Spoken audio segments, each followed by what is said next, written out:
Hello ಮಕ್ಕಳೇ, ಹೇಗಿದ್ದೀರಾ? ಎಲ್ಲರೂ ಆರಾಮಲ್ವಾ? ಮೇಧಾ ಟು ಸ್ಕೋರ್ ಮೋರ್ ಯೂಟ್ಯೂಬ್ ಚಾನಲ್ಗೆ ನಿಮ್ಮೆಲ್ಲರಿಗೆ ಸ್ವಾಗತ. ಇವತ್ತು ನಾವು ಏನ್ ಮಾಡ್ತಾ ಇದ್ದೇವೆ ಅಂತ ಹೇಳಿದ್ರೆ 10ನೇ ತರಗತಿಯ ಗಣಿತ ಏನಿದೆ ಅದರಲ್ಲಿ ಬಂದಂತಹ ಕ್ವೆಶ್ಚನ್ ಪೇಪರ್ ಮಾದರಿ ಪ್ರಶ್ನೆ ಪತ್ರಿಕೆಗಳು ಏನು ಬಿಡುಗಡೆ ಮಾಡಿತ್ತು ಕರ್ನಾಟಕ ಸರ್ಕಾರ, ನಮ್ಮ ಶಿಕ್ಷಣ ಇಲಾಖೆ, ಅದರಲ್ಲಿ 83 ಒಂದನ್ನ ನಾವಿವತ್ತು ಡಿಸ್ಕಸ್ ಮಾಡ್ತಾ ಇದ್ದೇವೆ. ಆಯ್ತಾ? ಸೊ ಹಾಗಾದ್ರೆ ತಡ ಮಾಡದೆ ಶುರು ಮಾಡೋಣ ಬನ್ನಿ. ಇವತ್ತಿನ ತರಗತಿಯಲ್ಲಿ ನಾವು ಕೇವಲ 1 ಮಾರ್ಕಿನ ಪ್ರಶ್ನೋತ್ತರಗಳನ್ನ ಮಾತ್ರ ಡಿಸ್ಕಸ್ ಮಾಡ್ತಾ ಇದ್ದೇವೆ. ಓಕೆ, ಸೊ ಮುಂದಿನ ದಿನಗಳಲ್ಲಿ ಅದನ್ನು ಉಳಿದಂತಹ ಕ್ವೆಶ್ಚನ್ಗಳನ್ನ ನಾವು ಡಿಸ್ಕಸ್ ಮಾಡೋಣ. ಈಗ ನಿಮ್ಗೆಲ್ಲ ಗೊತ್ತಿದೆ, ಇದು 81K ಆಗಿರ್ತದೆ. ಆಯ್ತಾ? ಸೊ ಇದ್ರ ಮೊದಲ ಪ್ರಶ್ನೆ ಏನಿತ್ತು ನೋಡಿ, ಗಣಿತದ ಮಾದರಿ ಪ್ರಶ್ನೆ ಪತ್ರಿಕೆ 1 ಇದು. ಮೊದಲ ಪ್ರಶ್ನೆ ಪತ್ರಿಕೆ ನಿಮ್ಗೆಲ್ಲರಿಗೆ ಗೊತ್ತಿರುವ ಹಾಗೆ ಫಸ್ಟಿಗೆ ಒಮ್ಮೆ ಕ್ವೆಶ್ಚನ್ ಪೇಪರ್ ಅನ್ನ ನಾವು ನೋಡೋಣ ಹೇಗಿರ್ತದೆ ಅನ್ನೋದನ್ನ. ಸೊ ನಿಮಗೆ ಒಟ್ಟು 38 ಪ್ರಶ್ನೆಗಳು ಇರ್ತದೆ. ಆಯ್ತಾ? 38 ಪ್ರಶ್ನೆಗಳಿರ್ತದೆ. ಎಲ್ಲ ಪ್ರಶ್ನೆಗಳನ್ನ ನೋಡಿ, ಸೂಚನೆಯನ್ನ ಓದಿ ನೀವು ಪ್ರಶ್ನೆಯನ್ನ ಬರಿಬೇಕಾಗ್ತದೆ. ಹಾಗೆಯೇ ಒಳಭಾಗದಲ್ಲಿ ಕೊಟ್ಟಿರುವ ಅಂಕಿಗಳು ಪ್ರಶ್ನೆಗಳಿಗಿರುವ ಪೂರ್ಣ ಅಂಕಗಳನ್ನ ಸೂಚಿಸ್ತದೆ. 1 ಮಾರ್ಕ್ ಆದ್ರೆ ಆ ಪ್ರಶ್ನೆಗೆ 1 ಮಾರ್ಕ್. ಪ್ರಶ್ನೆ ಪತ್ರಿಕೆಗಳನ್ನ ಓದಿಕೊಳ್ಳಲು 15 ನಿಮಿಷಗಳ ಕಾಲಾವಕಾಶವು ಸೇರಿದಂತೆ ಉತ್ತರಿಸಲು ನಿಗದಿಪಡಿಸಲಾದ ಸಮಯವನ್ನ ಪ್ರಶ್ನೆ ಪತ್ರಿಕೆಯ ಮೇಲ್ಭಾಗದಲ್ಲಿ ನೀಡಲಾಗಿದೆ. ಸೊ ನಿಮ್ಗೆ ಎಷ್ಟು ಗಂಟೆಯ ಪೇಪರ್? ನಿಮ್ಗೆ ಗೊತ್ತಿರಬಹುದು, 3 ಗಂಟೆ 15 ನಿಮಿಷದ ಪೇಪರ್. 3 ಗಂಟೆ ಬರೀಲಿಕ್ಕೆ, 15 ನಿಮಿಷ ಓದ್ಲಿಕ್ಕೆ ಮಾತ್ರ, ನಿಮ್ಮ ಕ್ವೆಶ್ಚನ್ ಪೇಪರ್ ಅನ್ನ ಓದ್ಲಿಕ್ಕೆ. ಆಗ ನಿಮಗೆ ಒಂದು ಐಡಿಯಾ ಸಿಗ್ತದೆ, ಯಾವ ಪ್ರಶ್ನೆ ಈಸಿ ಇದೆ, ಯಾವ ಪ್ರಶ್ನೆ ನಿಮ್ಗೆ ಗೊತ್ತಿಲ್ಲ. ಸೊ ಆ ಒಂದು ಐಡಿಯಾ ಸಿಗ್ತದೆ. ಯಾವುದೆಲ್ಲ ಪ್ರಶ್ನೆಗಳನ್ನ ಗೊತ್ತಿದೆ ನೋಡಿ, ಅದನ್ನ ಟಿಕ್ ಮಾಡಿಕೊಳ್ಳಿ, ಅದನ್ನ ಫಸ್ಟಿಗೆ ಸಾಲ್ವ್ ಮಾಡಿ. ಆಯ್ತಾ? ಮತ್ತೆ ಉಳಿದಂತಹ ಪ್ರಶ್ನೆಗಳೇನಿದೆ ಅದನ್ನ ಮತ್ತೆ ನೋಡಿಕೊಳ್ಳಿ, ಡೌಟ್ ಇರುವಂತಹದನ್ನೆಲ್ಲ ಮತ್ತೆ ಸಾಲ್ವ್ ಮಾಡಿಕೊಳ್ಳಿ. ಆದ್ರೆ ಯಾವತ್ತು ಪ್ರಶ್ನೆ ಪತ್ರಿಕೆಗಳನ್ನ ಬಿಡಿಸುವಾಗ ನೀವೇನ್ ಮಾಡ್ಬೇಕು ಅಂತ ಹೇಳಿದ್ರೆ, ನಿಮ್ಗೆ ಗೊತ್ತಿದೆ, ಪ್ರಶ್ನೆ ಸಂಖ್ಯೆಯನ್ನ ಹಾಗೆಯೇ ಹಾಕ್ಬೇಕು, ತಪ್ಪು ಹಾಕ್ಲಿಕ್ಕಿಲ್ಲ. ಪ್ರಶ್ನೆ ಸಂಖ್ಯೆನ ಏನ್ ಮಾಡ್ಲಿಕ್ಕಿಲ್ಲ, ತಪ್ಪು ಹಾಕ್ಲಿಕ್ಕೆ ಇಲ್ಲ. ಸೊ ಹಾಗಾಗಿ ಸರಿಯಾದ ಪ್ರಶ್ನೆ ಸಂಖ್ಯೆಯನ್ನ ಹಾಕಿ ನೀವೇನ್ ಮಾಡ್ಬೇಕಾಗ್ತದೆ, ಮುಂದುವರಿಬೇಕಾಗ್ತದೆ. ಈಗ ನಾವು ಮೊದಲ ಒಂದು ಸೆಕ್ಷನ್ ಏನಿದೆ, ಸೆಕ್ಷನ್ 1ಕ್ಕೆ ಹೋಗೋಣ. ಸೊ ಸೆಕ್ಷನ್ 1ರಲ್ಲಿ ನಿಮಗೆ ಗೊತ್ತಿದೆ, ಸೊ ಕೆಳಗಿನ ಪ್ರಶ್ನೆಗಳಿಗೆ ಅಥವಾ ಅಪೂರ್ಣ ಹೇಳಿಕೆಗಳಿಗೆ 4 ಪರ್ಯಾಯ ಉತ್ತರಗಳನ್ನ ನೀಡಲಾಗಿದೆ. ಅವುಗಳಲ್ಲಿ ಸೂಕ್ತವಾದ ಉತ್ತರವನ್ನ ಆರಿಸಿ ಅದರ ಕ್ರಮಾಕ್ಷರದೊಂದಿಗೆ ಪೂರ್ಣ ಉತ್ತರವನ್ನ ಬರೆಯಿರಿ. ಇದು 8 ಪ್ರಶ್ನೆ ಇರ್ತದೆ. 8 ಪ್ರಶ್ನೆ ಇರ್ತದೆ. 1 ಮಾರ್ಕ್ ಇದ್ದು MCQ ಅಂತ ಇದಕ್ಕೆ ಹೇಳ್ತಾರೆ, ಆರಿಸಿ ಬರೆಯಿರಿ ಟೈಪಿನ ಕ್ವೆಶ್ಚನ್ಸ್. ಆಯ್ತಾ? ನೀವು ಉತ್ತರ ಬರೆಯುವಾಗ ಹೇಗೆ ನಿಮ್ಮ ಪ್ರಶ್ನೆ ಪತ್ರಿಕೆಯಲ್ಲಿ ಬರಿಬೇಕು ಅಂತ ಹೇಳಿ ತೋರಿಸ್ತೇನೆ ನೋಡಿ. Just 1 second. ನಿಮಗೆ ನಾವು ಉತ್ತರ ಪತ್ರಿಕೆಯಲ್ಲಿ ಬರೆಯುವಾಗ ನೋಡಿ, ಇದು ನಿಮ್ಮ ಪೇಪರ್ ಆಗಿರ್ತದೆ. ಸೆಕ್ಷನ್ 1 ಇದು ನಿಮಗೆ ಏನಿರ್ತದೆ, ಇಲ್ಲಿ ಮಾರ್ಜಿನ್ ಇರ್ತದಲ್ವಾ, ಇಲ್ಲಿ ಮಾರ್ಜಿನ್ ಇದೆ, ಬೇಡ ಅದು ಬ್ಲ್ಯಾಕ್ ಅಲ್ಲಿ ಇದೆ, ನಾನು ಮಾರ್ಜಿನ್ ಹಾಕಿ ತೋರಿಸ್ತೇನೆ ಇಲ್ಲಿ.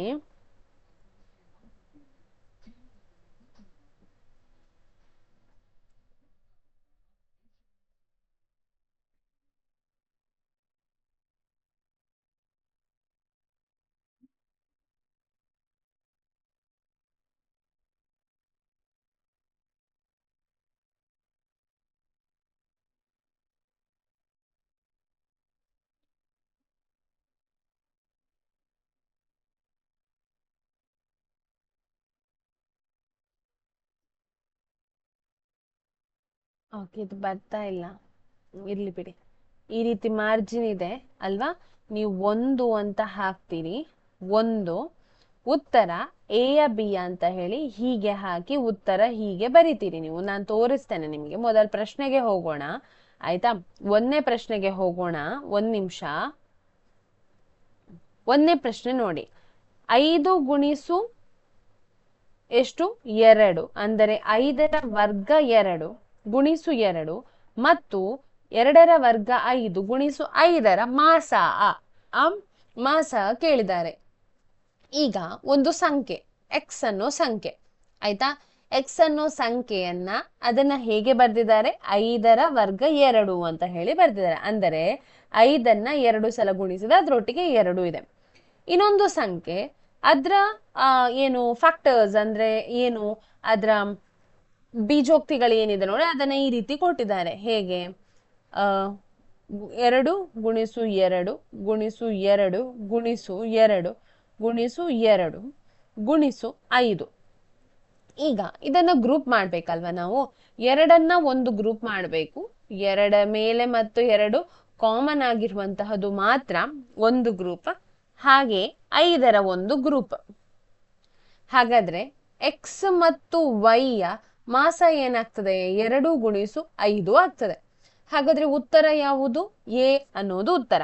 ನೀವೀಗ ಬರಿಬೇಕಲ್ವಾ ನಿಮ್ಮ ಪೇಪರಲ್ಲಿ, ಹೇಗೆ ಬರಿತೀರಾ ನೋಡಿ. ಪೇಪರಲ್ಲಿ ಬರೆಯುವಾಗ ನೀವು ಈ ರೀತಿ ಬರಿಬೇಕು. 1 ಸೆಕೆಂಡು ನಿಮಗೆ. ಓಕೆ, ಈಗ ನೀವು ಹೇಗೆ ಬರಿಬೇಕು, 1 ಬರ್ದಿದ್ದೀರಿ.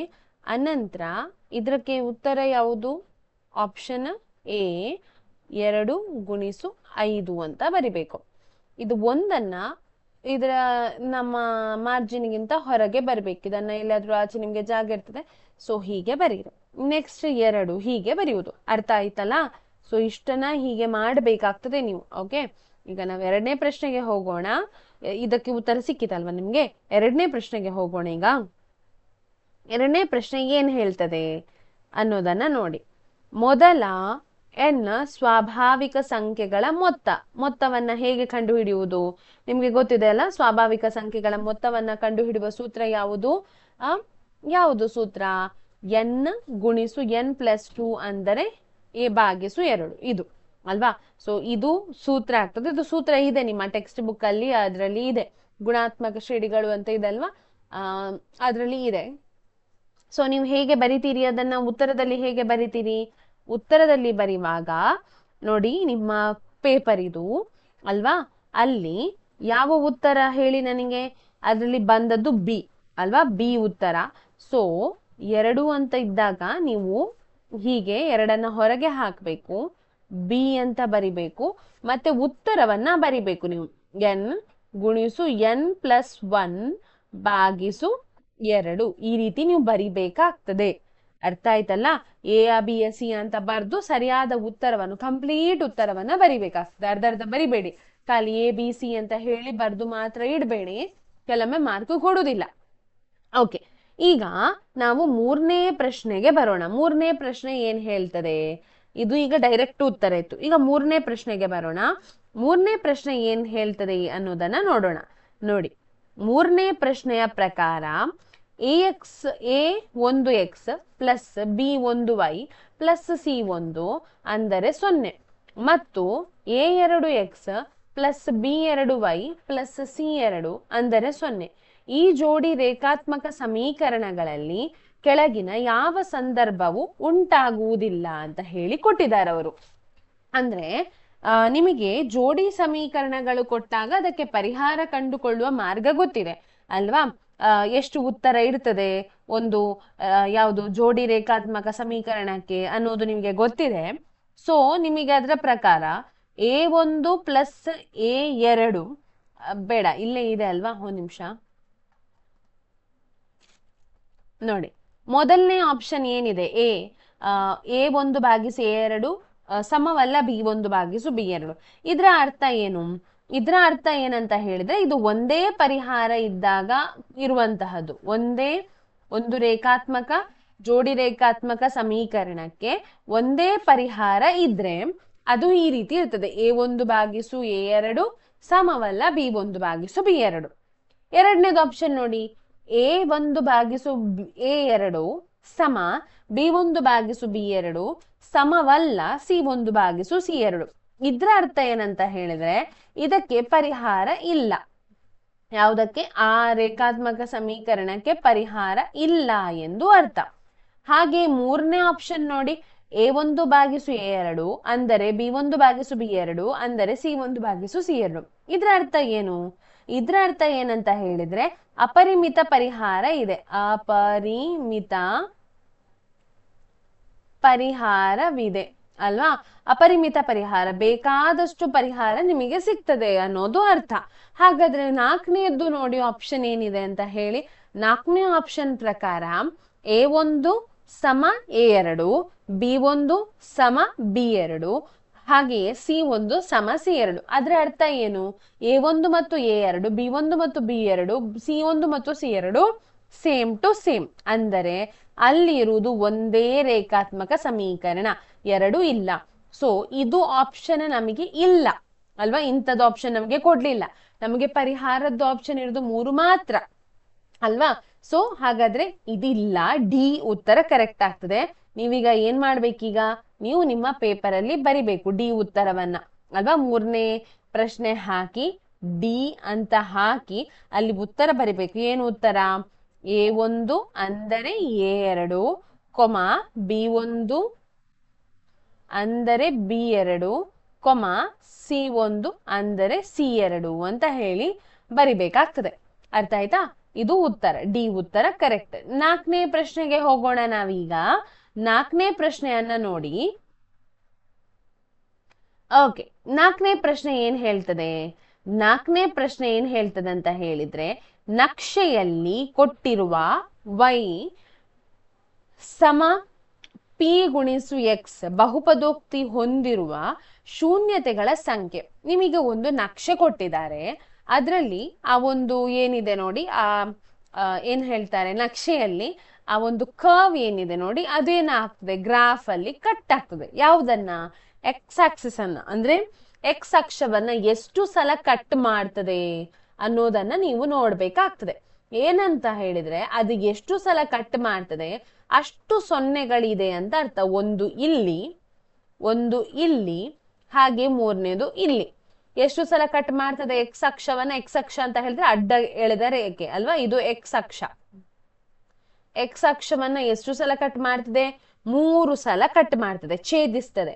ಹಾಗಾದ್ರೆ ಇದಕ್ಕೆ ಸರಿಯಾದ ಉತ್ತರ ಯಾವುದು? ಬಿ ಅನ್ನೋದು ಸರಿಯಾದ ಉತ್ತರ. ಎಷ್ಟು ಶೂನ್ಯತೆ ಇದೆ ಆ ಒಂದು ಬಹುಪದೋಕ್ತಿಗೆ? 3 ಶೂನ್ಯತೆ ಇದೆ. ನೋಡಿ, ನೀವೀಗ ಅದನ್ನ ಬರಿಬೇಕಾಗ್ತದೆ ಮತ್ತೆ ಅಲ್ವಾ. 3 ಶೂನ್ಯತೆ ಇದೆ ಅಂತ ಹೇಳಿ ಬರಿಬೇಕು ನಿಮ್ಮ ಇದರಲ್ಲಿ, ಪೇಪರ್ ಅಲ್ಲಿ. ಆಪ್ಷನ್ ಯಾವುದದು ಗೊತ್ತುಂಟಲ್ಲ?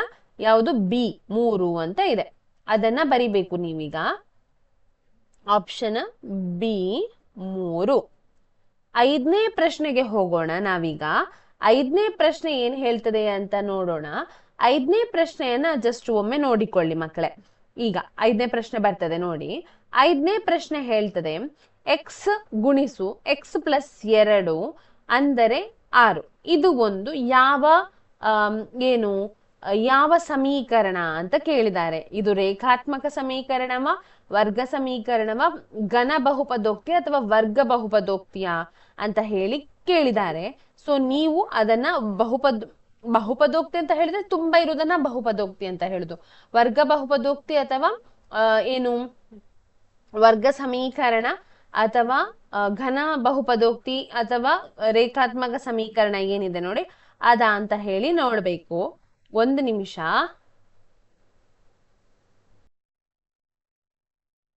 ಓಕೆ, ಹಾಗಾದ್ರೆ ಇದಕ್ಕೆ ಉತ್ತರ ಯಾವುದು ಹೇಳಿ ನೋಡೋಣ. ಉತ್ತರ ಯಾವುದು ಅಂತ ಹೇಳಿದ್ರೆ ಇದು ಒಂದು, ಇದನ್ನ ಬಿಡಿಸ್ಬೇಕು. ಹೇಗೆ ಬಿಡಿಸುವ? ಎಕ್ಸ್ ಕಲರ್ ಚೇಂಜ್ ಮಾಡಲ, ಇರ್ಲಿ ಅಲ್ಲ. ಎಕ್ಸ್ ಗುಣಿಸು ಎಕ್ಸ್ ಪ್ಲಸ್ 2 ಅಂದರೆ 6. ಇದನ್ನ ಒಳಗಿರುವ ಬ್ರಾಕೆಟ್ನ ಒಳಗಿರುವ ಸಂಖ್ಯೆಗಳಿಗೆ ಅಥವಾ ಚರಾಕ್ಷರಗಳಿಗೆ ಗುಣಿಸ್ಬೇಕು. ಎಕ್ಸ್ ಗುಣಿಸು ಎಕ್ಸ್ ಅಂತ ಹೇಳಿದ್ರೆ ಎಕ್ಸ್ ನ ಸ್ಕ್ವೇರ್. ಎಕ್ಸ್ ಗುಣಿಸು 2 ಅಂತ ಹೇಳಿದ್ರೆ 2x ಅಂದರೆ 6 ಇದೆ. 6ಅನ್ನ ನಾವು ಈಚೆಗೆ ತರುವ, ಆಗ ಪ್ಲಸ್ 6 ಬಂದದ್ದು ಏನಾಗ್ತದೆ? -6 ಆಗ್ತದೆ. ಸೊ ಇದೊಂದು ಸಮೀಕರಣ ಆಗ್ತದೆ. ಹಾಗಾದ್ರೆ ಇದು ಯಾವ ಸಮೀಕರಣ? ಇದು ವರ್ಗ ಸಮೀಕರಣ. 5b ವರ್ಗ ಸಮೀಕರಣ ಅಂತ ಹೇಳಿ ನೀವು ಬರಿಬೇಕು. ಏನ್ ಬರಿಬೇಕು? 5b ವರ್ಗ ಸಮೀಕರಣ. 5b ವರ್ಗ ಸಮೀಕರಣ. ಅರ್ಥ ಆಯ್ತಾ? ಸೊ 6ನೇ ಪ್ರಶ್ನೆಗೆ ಬರೋಣ ನಾವೀಗ. 6ನೇ ಪ್ರಶ್ನೆ ಏನ್ ಹೇಳ್ತದೆ ಅನ್ನೋದನ್ನ ನೋಡುವ. ಸೊ 6ನೇ ಪ್ರಶ್ನೆ ನೋಡಿ, ಕಾಣ್ತಾ ಉಂಟಾ? ಓಕೆ, 6ನೇ ಪ್ರಶ್ನೆ ನೋಡಿ. ಚಿತ್ರದಲ್ಲಿ ತ್ರಿಭುಜ PQR ಯಾವುದು? ಅದು ಏನಾಗಿದೆ? ಸಮ ಇದೆ ಅಲ್ವಾ? ಸಮ ಅಲ್ಲ, ಎಂತ ಹೇಳ್ತಾರೆ? ಸಿಮಿಲರ್ ಅಂತ ಹೇಳ್ತಾರೆ. ಯಾವುದಕ್ಕೆ? ತ್ರಿಭುಜ ಎ ಬಿ ಸಿ ಆಗಿದೆ. ಈ ತ್ರಿಭುಜಗಳಲ್ಲಿ ಅನುರೂಪ ತ್ರಿಭುಜ. ಸೊ ತ್ರಿಭುಜಗಳ ಅನುರೂಪ ಬಾಹುಗಳ ಜೋಡಿಯು ಯಾವುದು ಅಂತ ಹೇಳಿ ಬರಿಬೇಕಾಗ್ತದೆ ನಾವೀಗ. ನೋಡಿ, ತ್ರಿಭುಜ ಪಿ ಕ್ಯೂ ಮತ್ತು ನೋಡಿ ಪಿ ಕ್ಯೂ ಆರ್ ಮತ್ತು ಎ ಬಿ ಸಿ ಕೊಟ್ಟಿದ್ದಾರೆ. ಪಿ ಕ್ಯೂ ಆರ್ ಇದೆ, ಅದರ ಹತ್ರದಲ್ಲಿ ನಾನು ಇದನ್ನ ಜಸ್ಟ್ ಹೀಗೆ ತಿರ್ಗಿಸ್ತೇನೆ. ತಿರ್ಗಿಸುದಂತ ಹೇಳಿದ್ರೆ ಹಾಗೆ ಮಾಡ್ತೇನೆ ನೋಡಿ, ಆಯ್ತಾ? ಇದು ಪಿ, ಇದು ಕ್ಯೂ, ಇದು ಆರ್. ಈ ಕೋನ ಈ ಕೋನಕ್ಕೆ ಸಮ, ಹಾಗೆ ಇದು ಇಲ್ಲಿ ಈ ಕೋನಕ್ಕೆ ಸಮ. ಹಾಗಾದ್ರೆ ಇದ್ರ ಜೋಡಿಯ ಯಾವುದು ಯಾವುದಕ್ಕೆ ಸಮ ಅಂತ ಹೇಳಿ ಬರೆಯುವುದು? ಇದು ಎ ಬಿ ಪಿ ಕ್ಯೂಗೆ ಅಲ್ವಾ? ಅದರ ಎರಡು ಏನು ಅನುಪಾತ ಸಮ ಆಗಿರ್ತದೆ. ಹಾಗೆಯೇ ಎ ಸಿ ಅನ್ನೋದು ಪಿ ಆರ್ಗೆ, ಹಾಗೆ ಬಿ ಸಿ ಅನ್ನೋದು ಯಾವುದಕ್ಕೆ? ಕ್ಯೂ ಆರ್ಗೆ ಅನುಪಾತದಲ್ಲಿ ಇರ್ತದೆ. ಹಾಗಾದರೆ ಅವರು ಕೊಟ್ಟಂತಹ ಆಪ್ಷನ್ ಅಲ್ಲಿ ಯಾವುದು ಇದೆ ನೋಡಿ? ಪಿ ಕ್ಯೂ ಮತ್ತು ಎ ಬಿ. ಹೌದು, ಪಿ ಆರ್ ಮತ್ತು ಎ ಬಿ. ಪಿ ಆರ್ ಎಲ್ಲಿದೆ? ಪಿ ಆರ್ ಇಲ್ಲಿದೆ ನೋಡಿ, ಇಲ್ಲಿದೆ. ಆದ್ರೆ ಎ ಬಿ ಎಲ್ಲಿದೆ? ಇಲ್ಲಿದೆ. ಅದಲ್ಲ, ತಪ್ಪು ಅಲ್ವಾ? ಕ್ಯೂ ಆರ್ ಮತ್ತು ಎ ಸಿ. ಕ್ಯೂ ಆರ್ ಇಲ್ಲಿದೆ, ಅದರದ್ದು ಬಿ ಸಿ ಆಗ್ಬೇಕಿತ್ತು, ಎ ಸಿ ಕೊಟ್ಟಿದ್ದಾರೆ, ಎ ಸಿ ಅಲ್ಲ, ತಪ್ಪು. ಪಿ ಆರ್ ಮತ್ತು ಬಿ ಸಿ ಅದು ಸಹ ತಪ್ಪು. ಹಾಗಾದ್ರೆ ಸರಿ ಯಾವುದು? ಪಿ ಕ್ಯೂ ಮತ್ತು ಎ ಬಿ. ಯಾವ ಸೈಡಿನ ನೋಡಿ, ಇದು ಸೈಡ್ ಇದು ಸೈಡಿಗೆ ಏನಾಗಿರ್ತದೆ? ಅನುಪಾತದಲ್ಲಿದೆ. ಆಯ್ತಾ? ನಾನು ಡಬಲ್ ಲೈನ್ ಹಾಕಿದ್ದು ಈ ಕಡೆದು ಡಬಲ್ ಲೈನ್ಗೆ ಅನುಪಾತದಲ್ಲಿ ಇರ್ತದೆ. ಓಕೆ, ಈಗ ನೋಡೋಣ ನಾವು ಅಂದ್ರೆ 7ನೇ ಪ್ರಶ್ನೆಗೆ ಬರೋಣ. ಸೊ ಅಲ್ಲಿ ಏನು? ಪಿ ಕ್ಯೂ ಮತ್ತು ಎ ಬಿ ಅಂತ ಹೇಳಿ ನೀವು ಬರಿಬೇಕು. ಎ ಅಲ್ವಾ? ಒಂದ್ ನಿಮಿಷ ಒಂದು ಸೆಕೆಂಡ್ ಕೊಡಿ ನನಗೆ. ನೀವು ಅಲ್ಲಿ ಏನ್ ಬರಿಬೇಕು? ಎ ಬರಿಬೇಕು, ಹಾಗೆಯೇ ಎ ಬರಿಬೇಕು, ಪಿ ಕ್ಯೂ ಮತ್ತು ಎ ಬಿ ಅಂತ ಹೇಳಿ ಬರಿಬೇಕು. ಓಕೆ, ಈಗ ನಾವು ಎಷ್ಟನೇ ಪ್ರಶ್ನೆಗೆ ಹೋಗೋಣ? 7ನೇ ಪ್ರಶ್ನೆಗೆ ಹೋಗೋಣ. 7ನೇ ಪ್ರಶ್ನೆ ಏನ್ ಹೇಳ್ತದೆ ಅನ್ನೋದನ್ನ ನೋಡೋಣ ಬನ್ನಿ. ನೋಡಿ, sine square A minus cos square A ಇದಕ್ಕೆ ಸಮವಾಗಿದೆ. ನಮ್ಗೆಲ್ಲ ಗೊತ್ತಿದ್ದ ಹಾಗೆ ಸೈನ್ ಸ್ಕ್ವೇರ್ ಮತ್ತು ಕಾಸ್ ಸ್ಕ್ವೇರ್ ನ ಅಲ್ವಾ, ಅದರ ವರ್ಗಗಳ ಏನು ಒಂದು ನಮ್ಗೆ ಏನಿದೆ? ಫಾರ್ಮುಲಾ ಇದೆ ಅಲ್ವಾ? ಒಂದು ಸೂತ್ರ ಇದೆ. ಯಾವುದು? Sine square A plus cos square A ಅಂದರೆ 1 ಅಂತ ಹೇಳಿ. ಸೈನ್ ಸ್ಕ್ವೇರ್ ಅನ್ನ ನಾನು ಹೇಗೆ ಬರಿಬಹುದು? ಸೈನ್ ಸ್ಕ್ವೇರ್ ಬರಿಬೇಕಾದ್ರೆ ನಾನು ಈ ರೀತಿ ಬರಿಬಹುದು. ಸೈನ್ ಸ್ಕ್ವೇರ್ ಎ ಅಂತ ಹೇಳಿದ್ರೆ 1, ಇದನ್ನ ಈಚೆಗೆ ತಂದಾಗ ಮೈನಸ್ ಆಗ್ತದೆ, ಕಾಸ್ ಸ್ಕ್ವೇರ್ ಎ ಅಂತ ಹೇಳಿ ಬರಿಬಹುದು ಅಲ್ವಾ? ಈಗ ನೋಡಿ, ಇಲ್ಲಿ ಕೊಟ್ಟಂತಹದ್ದು ಯಾವುದು? Sine square A minus cos square A ಏನಿದೆ ನೋಡಿ, ಇಲ್ಲಿ ಸೈನ್ ಇದ್ದಲ್ಲಿ ನಾನು ಇದನ್ನ ಹಾಕ್ತೇನೆ. ಅಂದ್ರೆ 1 minus cos square A minus cos square A. 1 minus cos square A minus cos square A ಎಷ್ಟಾಗ್ತದೆ? 2 ಕಾಸ್ ಸ್ಕ್ವೇರ್ ಎ ಆಗ್ತದೆ. ಇದು ಉತ್ತರ. ಸೊ ಉತ್ತರ ಎಲ್ಲಿದೆ? ಇದು ಬಿ ಆಪ್ಷನ್ ಅಲ್ವಾ? 1 minus 2 cos square A. So 7ನೇದಕ್ಕೆ ಉತ್ತರ ಎಷ್ಟು? ಬಿ. ಅದನ್ನ ಕೂಡ ನೀವು ಬರಿಬೇಕಲ್ವಾ? ಸೊ 7 ಅಂತ ಹೇಳಿ ಬರ್ದು ಬಿ ಏನ್ ಮಾಡ್ಬೇಕು? 1 ಮೈನಸ್ 2 ಕಾಸ್ ಸ್ಕ್ವೇರ್ ಎ ಅಂತ ಹೇಳಿ ಬರಿಬೇಕು. ನಂತರ 8ನೇ ಉತ್ತರವನ್ನ ನೋಡುವ. 8ನೇ ಪ್ರಶ್ನೆಗೆ ಹೋಗುವ. 8ನೇ ಪ್ರಶ್ನೆ ಓಕೆ, 8ನೇ ಪ್ರಶ್ನೆಗೆ ಬರೋಣ. ಒಂದು ಯಾದೃಶ್ಚಿತ ಪ್ರಯೋಗದ ಎಲ್ಲಾ ಪ್ರಾಥಮಿಕ ಘಟನೆಗಳ ಸಂಭವನೀಯತೆಯ ಮೊತ್ತವು. ನೋಡಿ, ಒಂದು ಸಂಭವನೀಯತೆ ಕಂಡು ಹಿಡಿಬೇಕಾದ್ರೆ ನಮಗೆ 2 ಆಪ್ಷನ್ ಇರ್ತದೆ. ಒಂದು ಆಗುವಂತಹದ್ದು ಘಟನೆ, ಸಂಭವಿಸುವಂತಹದ್ದು, ಸಂಭವಿಸದೆ ಇರುವಂತಹದ್ದು. ಈಗ ಇದಕ್ಕೊಂದು ಉದಾಹರಣೆ ಕೊಡೋದಾದ್ರೆ, ಟಾಸ್ ಹಾಕ್ತೀರಿ ನೀವು ಅಲ್ವಾ? ಟಾಸ್ ಅಲ್ಲಿ ಒಂದು ಕಾಯಿನ್ ಅಲ್ಲಿ 2 ಸೈಡ್ ಇರ್ತದೆ. ಒಂದು ಹೆಡ್ ಇರ್ತದೆ, ಇನ್ನೊಂದು ಏನಿರ್ತದೆ? ಟೈಲ್ ಇರ್ತದೆ. ಹೆಡ್ ಬಿದ್ರೆ ಟೈಲ್ ಬರುವಂತಹ ಚಾನ್ಸಸ್ ಒಂದೇ ಅಲ್ವಾ? ಹೆಡ್ಡಿನ ಚಾನ್ಸಸ್ 1, ಟೈಲಿನ ಚಾನ್ಸಸ್ 1. ಸೊ 2ನ್ನ ಕೂಡಿಸಿದಾಗ 2 ಬರಬೇಕು ನಮಗೆ. ಹಾಗೆಯೇ ಅದನ್ನ ನೋಡಿ, 2ರಲ್ಲಿ 1 ಪ್ಲಸ್ 2ರಲ್ಲಿ 1, ಇದನ್ನೆರಡನ್ನ ಸೇರಿಸಿದಾಗ ನಮಗೆ ಬರುವಂತಹ ಉತ್ತರ ಎಷ್ಟು? ಉತ್ತರ ಆದ್ರೆ 2ರ ಮೊತ್ತ, ಸಂಭವಿಸುವಂತಹದ್ದು ಮತ್ತು ಸಂಭವಿಸದೆ ಇರುವಂತಹ ವಸ್ತುಗಳ ಅಂದ್ರೆ ಘಟನೆಗಳ ಮೊತ್ತವು ಎಷ್ಟಾಗಿರ್ತದೆ, ಯಾವಾಗಲೂ 1 ಆಗಿರ್ತದೆ. ಸೊ ಆಪ್ಷನ್ ಸಿ, 8ನೇ ಆಪ್ಷನ್ ಸಿ 1 ಅಂತ ಹೇಳಿ ಬರಿಬೇಕು. ಆಯ್ತಾ? ಸೊ 8 ಆಪ್ಷನ್ ಸಿ ಏನಾಗ್ತದೆ, 1 ಉತ್ತರ. ಇದಿಷ್ಟು 1 ಮಾರ್ಕಿನ ಪ್ರಶ್ನೆಗಳು. ಆಯ್ತಾ? ಆರಿಸಿ ಬರೆಯಲ್ಲಿ ಇರುವಂತಹದ್ದು. ಆರಿಸಿ ಬರೆಯಿರಿ ಅಂತ ಹೇಳಿದ್ರೆ MCQ. ಆಯ್ತಾ? ಈಗ ನೆಕ್ಸ್ಟ್ ಗೆ ನಾವು ಏನ್ ಮಾಡ್ತಾ ಇದ್ದೇವೆ ಅಂತ ಹೇಳಿದ್ರೆ, ಒಂದು ಸೆಕೆಂಡ್, ಇನ್ನೊಮ್ಮೆ ನಾವು ಇನ್ನೊಂದು ಅಂದ್ರೆ ಸೆಕ್ಷನ್ 2ಕ್ಕೆ ಹೋಗ್ತಾ ಇದ್ದೇವೆ. ಸೆಕ್ಷನ್ 2ರಲ್ಲಿ ಏನಿದೆ, 1 ಮಾರ್ಕಿನ ಪ್ರಶ್ನೆಗಳದು. ಅಲ್ಲಿ ಆಯ್ಕೆಗಳಿರುವುದಿಲ್ಲ. ನೀವು ಏನ್ ಮಾಡ್ಬೇಕು, ಬಿಡಿಸಿ ಅದನ್ನ ಉತ್ತರ ಕಂಡು ಹಿಡಿಬೇಕು. ಅದು ಕೂಡ 8 ಪ್ರಶ್ನೆಗಳು ಇರ್ತದೆ. ಆಯ್ತಾ? ಸೊ 2ನೇ ಸೆಕ್ಷನ್ ಅದು. ಸೆಕ್ಷನ್ 2 ಈ ಕೆಳಗಿನ ಪ್ರಶ್ನೆಗಳನ್ನ ಉತ್ತರಿಸಿ. ಇಲ್ಲಿ ನೋಡಿ, ಇದನ್ನ ನಾನು ಉತ್ತರಿಸಬೇಕಾದ್ರೆ ನಾನು ಆ ಕಡೆ ಮಾಡ್ತಾ ಇದ್ದೇನೆ. ಸೊ ನಿಮ್ಮ ಪೇಪರ್ ಅಲ್ಲಿ ಹೇಗೆ ಮಾಡ್ತಿದ್ರೆ ಹಾಗೆ ನಾನು ಮಾಡ್ತಾ ಇದ್ದೇನೆ. ನೋಡಿ, 2x + by ಅಂದರೆ 8 ಮತ್ತು 2 × 2x + 3y ಅಂದರೆ 16. ಈ ರೇಖಾತ್ಮಕ ಸಮೀಕರಣಗಳ ಜೋಡಿಯು ಅನೇಕ ಪರಿಹಾರಗಳನ್ನ ಹೊಂದಿದ್ದರೆ b ಯ ಬೆಲೆಯನ್ನ ಕಂಡುಹಿಡಿಯಿರಿ ಅಂತ ಹೇಳಿ ಕೊಟ್ಟಿದ್ದಾರೆ. ಪ್ರಶ್ನೆ ಇದು. ಈಗ ನಾನು ನಿಮ್ಮ ಪೇಪರ್ಗೆ ಹೋಗುವ. ನಾವು ಪೇಪರಲ್ಲಿ ಅಲ್ವಾ ಮಾಡುದು. ಸೊ ಪೇಪರ್ ಅಲ್ಲಿ ಹೋಗುವ. ಪೇಪರ್ ಅಲ್ಲಿ 9ನೇ ಪ್ರಶ್ನೆ ಬರಿಬೇಕು. ನಾವು ಹಾಗೇ ಬರಿಬೇಕು. 1ಅನ್ನ ಕೊಟ್ಟಿದ್ದಾರೆ ನೋಡಿ. ಸೊ ಯಾವುದದು, ಯಾವ ಸಮೀಕರಣ? 2x + by ಅಂದರೆ 8. ಇದನ್ನ 8ಅನ್ನ ನಾನು ಈಚೆಗೆ ತಂದಾಗ 2x + by - 8 ಅಂದರೆ 0. ಆಯ್ತಾ? ಅಂದ್ರೆ ಏನಾಯ್ತು, 0 ಆಯ್ತು. ಆಯ್ತಾ?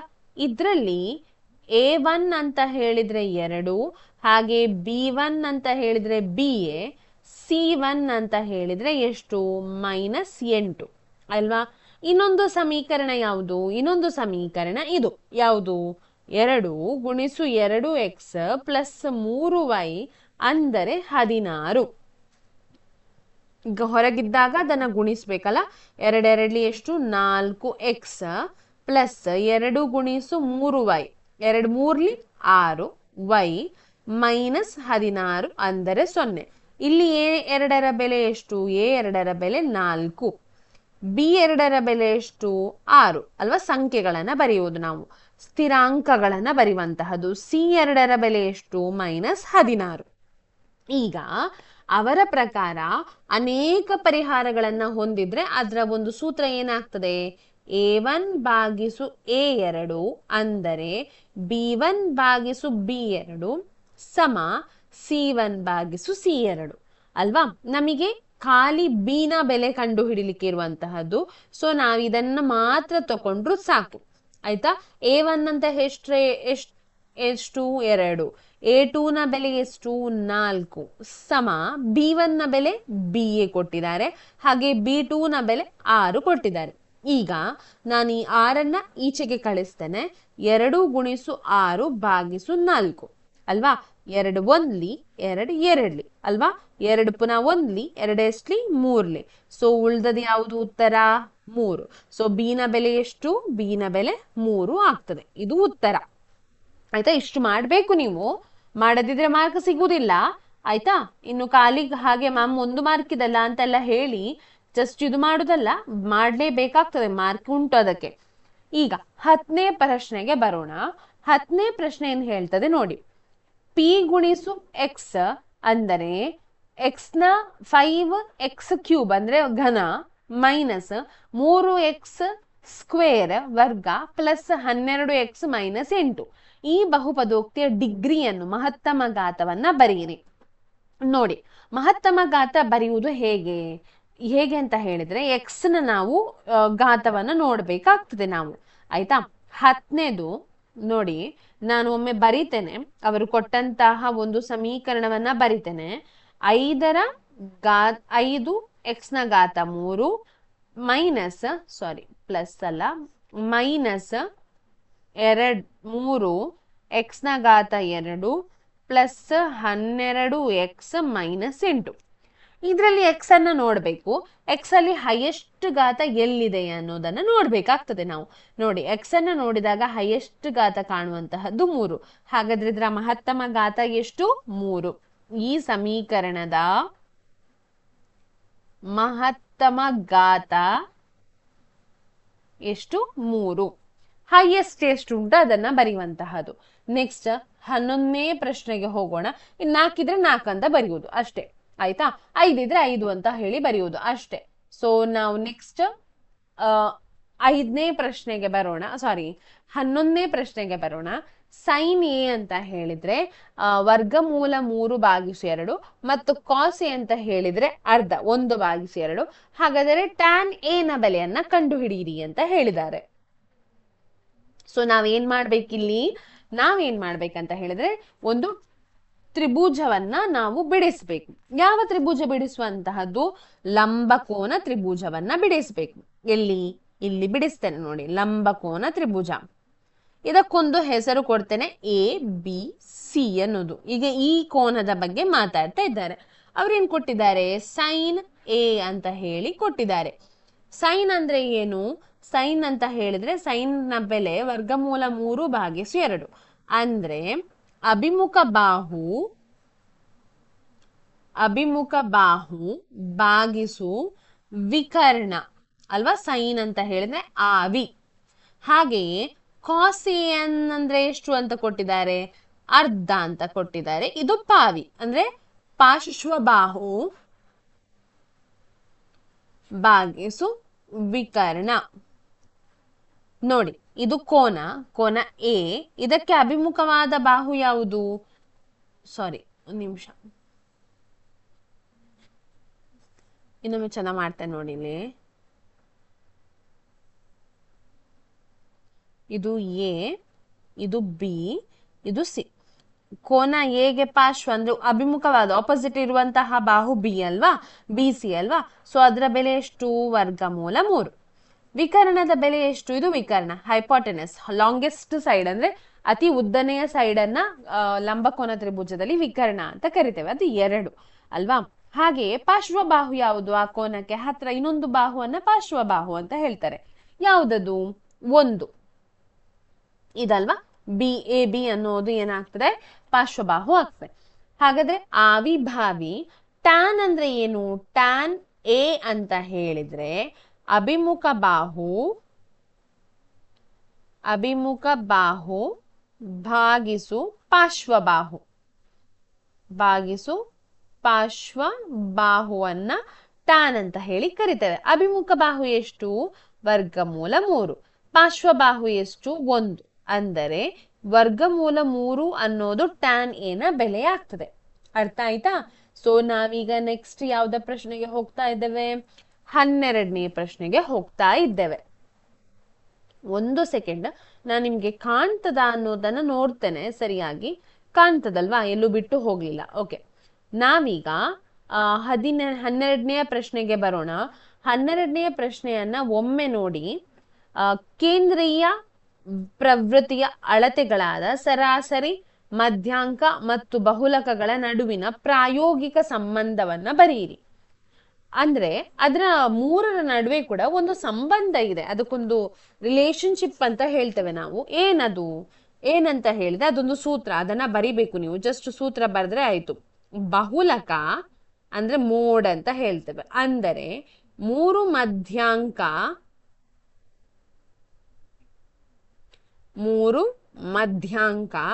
ಮೈನಸ್ 2 ಸರಾಸರಿ. 3 ಮಧ್ಯಾಂಕದಿಂದ 2 ಸರಾಸರಿಯನ್ನ ಕಳೆಯುವಂತಹದ್ದು. ಇದು ಆ 3ರ ಒಂದು ಏನು ಸಂಬಂಧ ಅಂತ ಹೇಳಬಹುದು. ಬಹುಲಕ ಅಂದರೆ 3 ಮಧ್ಯಾಂಕ ಮೈನಸ್ 2 ಸರಾಸರಿ ಅನ್ನೋದು ಅವುಗಳ ನಡುವಿನ ಸಂಬಂಧ. ಆ ಕೇಂದ್ರೀಯ ಪ್ರವೃತ್ತಿಯ ಒಂದು ಏನಂತ ಹೇಳ್ತೇವೆ? ಕೇಂದ್ರೀಯ ಪ್ರವೃತ್ತಿಯ ಒಂದು ಇದು ಆಯ್ತಾ, ಸಂಬಂಧ, ಅಳತೆಗಳು. ಓಕೆ, ಈಗ 13ನೆಯ ಪ್ರಶ್ನೆ ನೋಡಿ. 13ನೆಯ ಪ್ರಶ್ನೆಗೆ ಬರೋಣ. ನಾನು ನಿಮ್ಗೆ ತೋರಿಸ್ಲಿಲ್ಲ ಅಲ್ಲ, 1 ಸೆಕೆಂಡ್ ಆಯ್ತಾ ಮಕ್ಕಳೇ? ಸಾರಿ, ನಾನೀಗ ನಿಮ್ಗೆ ಕಾಣ್ತದೆ, ಅದನ್ನು ನೋಡಿ. ಓಕೆ, 13ನೇ ಪ್ರಶ್ನೆಗೆ ಬನ್ನಿ. x+1/2 ಅಂದರೆ 3/x ಈ ವರ್ಗ ಸಮೀಕರಣವನ್ನು ಆದರ್ಶ ರೂಪದಲ್ಲಿ ಬರೀರಿ. ಹೇಗೆ ಬರೆಯುವಂತಹದ್ದು ಆದರ್ಶ ರೂಪದಲ್ಲಿ? ನಿಮಗೆ ಗೊತ್ತಿರ್ಬೇಕಲ್ವಾ ಆದರ್ಶ ರೂಪದಲ್ಲಿ ಬರಿಬೇಕಂತ ನೋಡಿ. ಇದು ಆಗಿನ ಪ್ರಶ್ನೆಯ ಉತ್ತರ. ಬರೀರಿ, ಬರ್ತಕೊಳ್ಳಿ. ಅದ್ ನಾನಾಗ ಆಫ್ ಮಾಡಿರ್ಲಿಲ್ಲ. ನೋಡಿ, ಸೊ ಕೊಟ್ಟಂತಹ ಪ್ರಶ್ನೆಯನ್ನ ಒಮ್ಮೆ ನಾನು ಬರಿತೇನೆ. ಎಕ್ಸ್ ಪ್ಲಸ್ 1 ಆಯ್ತಾ ಭಾಗಿಸು 2 ಅಂದರೆ 3/x. ಇದನ್ನ ನಾವು ಕ್ರಾಸ್ ಮಲ್ಟಿಪ್ಲಿಕೇಶನ್ ಮಾಡುವಂತಹದ್ದು, ಇದಕ್ಕೆ ಅಡ್ಡ ಗುಣಾಕಾರ ಅಂತ ಹೇಳ್ತೇವೆ. ಆಯ್ತಾ. ಸೊ ಈಗ ಏನಾಗ್ತದೆ ಅಂತ ಹೇಳಿದ್ರೆ, ಈ ಎಕ್ಸ್ ಇದಕ್ಕೆ ಗುಣಾಕಾರ ಆಗ್ತದೆ. ಎಕ್ಸ್ ಗುಣಿಸು ಎಕ್ಸ್ ಪ್ಲಸ್ 1 ಅಂದರೆ 2 ಗುಣಿಸು 3. ಆಯ್ತಾ. ಎಕ್ಸ್ ಅನ್ನ ಎಕ್ಸ್ ಗೆ ಗುಣಿಸುವಾಗ ಎಕ್ಸ್ ಸ್ಕ್ವೇರ್, ಎಕ್ಸ್ ಗುಣಿಸು 1 ಏನು ಎಕ್ಸ್, 2 3 6, 6 ನಾವು ಈಚೆಗೆ ತರಬೇಕು. ಸೊ -6 ಆಗ್ತದೆ, ಅಂದರೆ 0. ಇದು ಆದರ್ಶ ರೂಪ. ಆದರ್ಶ ರೂಪ ಅಂದ್ರೆ ಯಾವುದು? ಆದರ್ಶ ರೂಪ ನಿಮ್ಗೆ ಗೊತ್ತಿದೆಯಾ? ಆದರ್ಶ ರೂಪ ಹೇಗಿರ್ತದೆ ಅಂತ ಹೇಳಿದ್ರೆ ax² plus bx plus c ನ ರೂಪದಲ್ಲಿ ಇರ್ತದೆ. ಸೊ ಇದು ಅದರ ಆದರ್ಶ ರೂಪ. ಆಯ್ತಾ. ಸೊ ಇದು 13ನೆಯ ಪ್ರಶ್ನೆಗೆ ಉತ್ತರ ಆಗ್ತದೆ. ಈಗ ನೆಕ್ಸ್ಟ್ ನಾವು 14ನೆಯ ಪ್ರಶ್ನೆಗೆ ಹೋಗ್ತಾ ಇದ್ದೇವೆ. ಸೊ 14ನೆಯ ಪ್ರಶ್ನೆ ಏನಿದೆ ಅನ್ನೋದನ್ನ ಒಮ್ಮೆ ನೋಡುವ. ಸೊ ಮೂಲ ಬಿಂದುವಿನಿಂದ 6,8 ಈ ಮೂಲ ಬಿಂದುವಿಗಿರುವ ದೂರವನ್ನ ಕಂಡುಹಿಡಿ. ಮೂಲ ಬಿಂದು ಅಂತ ಹೇಳಿದ್ರೆ 0 0, ಅದರ ಬಿಂದುಗಳೆಷ್ಟು 0 0 ಆಗಿರ್ತದೆ. ಸೊ ಅದರ ನಡುವಿನ ಅಂದ್ರೆ ಈಗ ಕೊಟ್ಟಿರುವಂತಹ ಸಂಖ್ಯೆಯ ಏನು ದೂರ ಕಂಡು ಹಿಡಿಲಿಕ್ಕೆ. ಆಯ್ತಾ. ಸೊ ದೂರ ಕಂಡು ಹಿಡಿಯುವುದು ಹೇಗೆ ಅನ್ನೋದನ್ನು ನೋಡುವ. ದೂರ ಕಂಡು ಹಿಡಿಯುವ ಸೂತ್ರ ಇದೆ ನಮ್ಗೆ. ಮೂಲ ಬಿಂದು ಅಂತ ಹೇಳಿದ್ರೆ 0, 0. ಆಯ್ತಾ. ಹಾಗೆ ಇಲ್ಲಿ ಇರುವಂತಹದ್ದು ಇನ್ನೊಂದು ಸಂಖ್ಯೆ ಅಂತ ಹೇಳಿದ್ರೆ 6,8. ಮೂಲ ಬಿಂದುವಿನಿಂದ ಕಂಡು ಹಿಡಿಯುವಾಗ ಯಾವಾಗ್ಲೂ ನಮ್ಗೆ ಸೂತ್ರ ಬರುವಂತಹದ್ದು ವರ್ಗಮೂಲ x² ಪ್ಲಸ್ y² ಅನ್ನೋದು.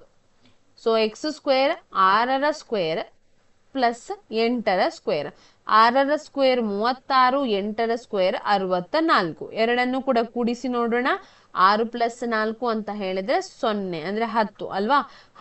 10ರ ವರ್ಗ 100ರ ವರ್ಗಮೂಲ ಎಷ್ಟು? 10. ಸೊ ಉತ್ತರ ಎಷ್ಟಾಗ್ತದೆ? 10 ಆಗ್ತದೆ. ಅದರ ನಡುವಿನ ದೂರ ಎಷ್ಟು?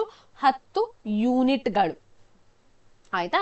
10 ಯೂನಿಟ್ಗಳಾಗ್ತದೆ. ಇದು 14ನೆಯ ಪ್ರಶ್ನೆಗೆ ಉತ್ತರ. ಈಗ ನಾವು ನೆಕ್ಸ್ಟ್ ಏನ್ ಮಾಡ್ಬೇಕು?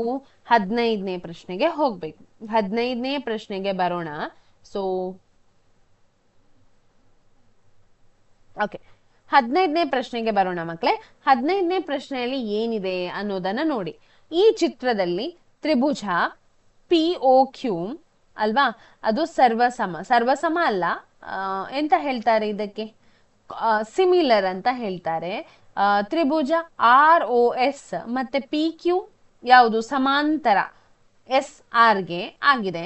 PQ ಇಷ್ಟು SR ಅಂದರೆ 1:2. ಅದರ ಅನುಪಾತ ಏನಿದೆ 1:2 ಆಗಿರ್ತದೆ. ಆದರೆ OS ಮತ್ತು OQ ಗಳನ್ನ ಕಂಡು ಹಿಡಿಯಿರಿ. ಆ ಚಿತ್ರ ಸರ್ವಸಮ ಆಗಿರ್ತದೆ, ಆದ್ರೆ ಅಂದ್ರೆ ಆ ಎರಡು ತ್ರಿಭುಜಗಳು ಸರ್ವಸಮ ಆಗಿರ್ತದೆ. ಸೊ ಈಗ ನಮ್ಗೆ ಕಂಡು ಹಿಡಿಬೇಕಾದದ್ದು ಅವುಗಳ ಒಂದು ಬೆಲೆಯನ್ನ ನೋಡಿ. ತ್ರಿಭುಜ ಮಾಡಿ. ಆಯ್ತಾ. ತ್ರಿಭುಜ ನೀವು ಮಾಡಬೇಕಾಗ್ತದೆ. ಓಕೆ, ಇದು ತ್ರಿಭುಜ, ಇದು Q ಆಗಿರ್ತದೆ. ಕಾಣ್ತಾ ಉಂಟ ನಿಮ್ಗೆ ನಾನು ಚಿತ್ರ ಮಾಡುವಂತಹದ್ದು? ಕಾಣ್ತಾ ಇದೆಯಾ ಮಕ್ಕಳೇ? ಇಲ್ಲ. ಓಕೆ,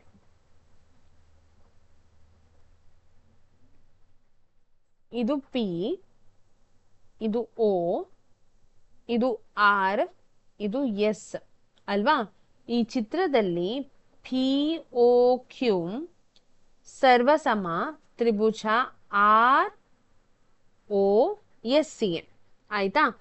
ROS ಗೆ ಏನಾಗ್ತದೆ? ಸರ್ವಸಮ ಆಗ್ತದೆ. ಹಾಗಾದ್ರೆ ಇಲ್ಲಿ PQ ಸಮಾಂತರ ಯಾವುದಕ್ಕೆ? SR ಗೆ. ಹಾಗೆಯೇ ಇಲ್ಲಿ ನೋಡಿ, ಯಾವುದು? OS ಅನ್ನೋದು OS ಮತ್ತೆ OQ ಅನ್ನೋದು OS ಅನುಪಾತ OQ ಸಮ ಆಗಿರ್ಬೇಕು. ಯಾವುದಕ್ಕೆ? SR ಇಷ್ಟು PQ ಗೆ. SR ಇಷ್ಟು PQ ಅಂತ ಹೇಳಿದ್ರೆ 2:1 ಅಂತ ಕೊಟ್ಟಿದ್ದಾರೆ. ಇದು ಸರ್ವಸಮ ಆದ ಕಾರಣ ಇದು ಕೂಡ ಸೇಮ್ ಆಗ್ಬೇಕಲ್ವಾ. OS ಇಷ್ಟು OQ ಅಂತ ಹೇಳಿದ್ರೆ ಕೂಡ 2:1 ಆಗ್ತದೆ. ಯಾಕೆ ಹೇಳಿದ್ರೆ ಅವೆಲ್ಲವೂ ಸರ್ವಸಮ ತ್ರಿಭುಜಗಳು, ಮತ್ತೆ ಅದು ಬಾಹುಗಳು ಕೂಡ ಅದರ ಅನುಪಾತ ಏನಾಗ್ತದೆ? ಸೇಮ್ ಆಗಿರುವ ಕಾರಣ ಅದು ಸಮ ಆಗ್ತದೆ. ಈಗ ಕೊನೆಯ ಒಂದು ಮಾರ್ಕಿನ ಪ್ರಶ್ನೆ ಅಂದ್ರೆ 16ನೇ ಪ್ರಶ್ನೆಗೆ ಬರೋಣ. 16ನೇ ಪ್ರಶ್ನೆ ಏನಿದೆ ಅನ್ನೋದನ್ನ ಒಮ್ಮೆ ನಾವು ನೋಡುವ ಕ್ವೆಶ್ಚನ್ ಪೇಪರ್ ಅಲ್ಲಿ. ಸೊ ಕ್ವೆಶ್ಚನ್ ಪೇಪರ್ ಅಲ್ಲಿ 16ನೇ ಪ್ರಶ್ನೆಗೆ ಹೋಗೋಣ. ಒಂದು ನಿಮಿಷ. ಸೊ 16ನೇ ಪ್ರಶ್ನೆ ಬಂತು ನೋಡಿ ನಿಮ್ಮ ಮುಂದೆ. ಒಂದು ಸಿಲಿಂಡರ್ನ ವೃತ್ತಾಕಾರದ ಪಾದದ ಪರಿಧಿಯು, ಆಯ್ತಾ, ಒಂದು ಸಿಲಿಂಡರ್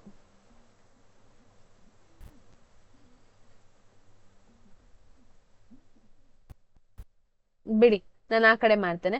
ಒಂದು ಸಿಲಿಂಡರ್ನ ವೃತ್ತಾಕಾರದ ಪಾದದ ಪರಿಧಿಯು 44 ಸೆಂಟಿಮೀಟರ್ ಮತ್ತು ಅದರ ಎತ್ತರವು 10 ಸೆಂಟಿಮೀಟರ್ ಆಗಿದೆ. ಸಿಲಿಂಡರ್ನ ವಕ್ರ ಮೇಲ್ಮೈ ವಿಸ್ತೀರ್ಣವನ್ನ ಕಂಡು ಹಿಡಿಯಿರಿ ಅಂತ ಹೇಳಿ ಕೊಟ್ಟಿದ್ದಾರೆ ಅವರು. ಸೊ ನಾವೀಗ ಏನ್ ಮಾಡ್ಬೇಕು, ನಾವೀಗ ನಮ್ಮ ಪೇಪರಿಗೆ ಹೋಗೋಣ.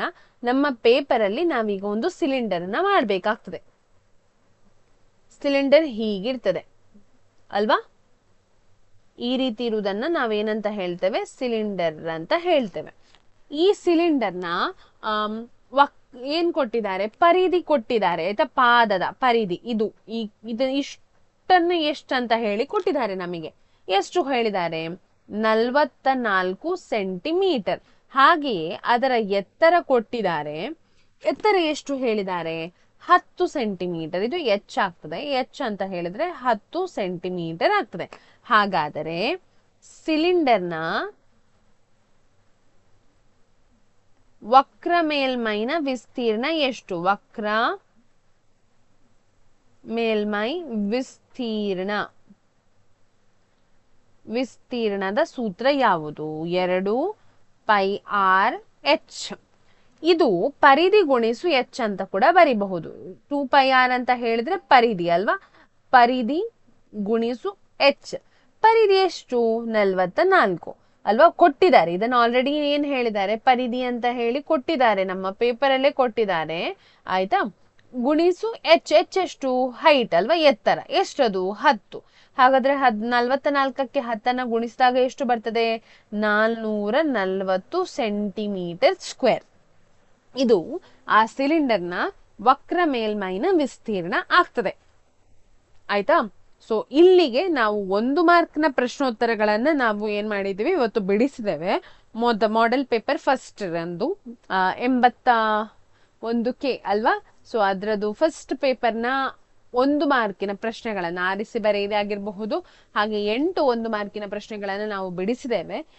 ಈ ವಿಡಿಯೋ ನಿಮ್ಗೆ ಇಷ್ಟ ಆಗಿದ್ರೆ, ನಿಮ್ಗೆ ಗೊತ್ತಿದೆ ಏನ್ ಮಾಡ್ಬೇಕು ಅಂತ ಹೇಳಿ ಲೈಕ್ ಮಾಡಬೇಕು, ಮತ್ತೆ ನಿಮ್ಮ ಫ್ರೆಂಡ್ಸ್ಗೆ ಶೇರ್ ಮಾಡಬೇಕು, ಹಾಗೆ ಚಾನಲ್ ಅನ್ನ ಸಬ್ಸ್ಕ್ರೈಬ್ ಮಾಡಬೇಕು ಅಂತ ಹೇಳ್ತಾ ಇವತ್ತಿನ ವಿಡಿಯೋವನ್ನ ಇಲ್ಲಿಗೆ ಮುಗಿಸೋಣ.